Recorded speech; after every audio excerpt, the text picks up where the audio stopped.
తర్వాత ముఖ్యంగా మన బిజినెస్కి ఉండాల్సింది గ్యాస్ రీఫిల్. ఇది ఫిల్ చేయడానికి రూ. 500 తీసుకుంటారు. మీకు 5 నుంచి 10 రోజుల వరకు వస్తుంది. ఇప్పుడు మీకు సర్బత్ ఎలా చేయాలో చూపిస్తారండి. ఐస్ ముక్క చిన్నదైంది కాబట్టి ఇలా కొట్టేసి వేస్తున్నారు. పెద్ద ముక్క అయితే ఇక్కడ చెక్కకి ఉన్న బ్లేడ్ ద్వారా క్రష్ చేసి వేస్తారు. తర్వాత నిమ్మకాయలను లెమన్ స్క్విజర్తో ప్రెస్ చేయాలి. ఒక్కో గ్లాస్కి పెద్దదైతే ఒక ముక్క సరిపోతుంది. చిన్న నిమ్మకాయలు అయితే ఒకటి వేయచ్చు.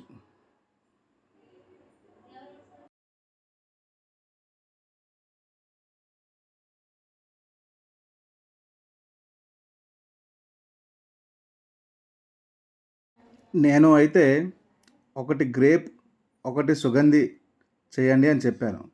అయితే గ్రేప్ సిరప్ పైన ముందుగా వేశారు. ఫస్ట్ ఐస్ వేశారు, దాని తర్వాత గ్రేప్ సిరప్ వేశారు, ఇంకో దాంట్లో సుగంధి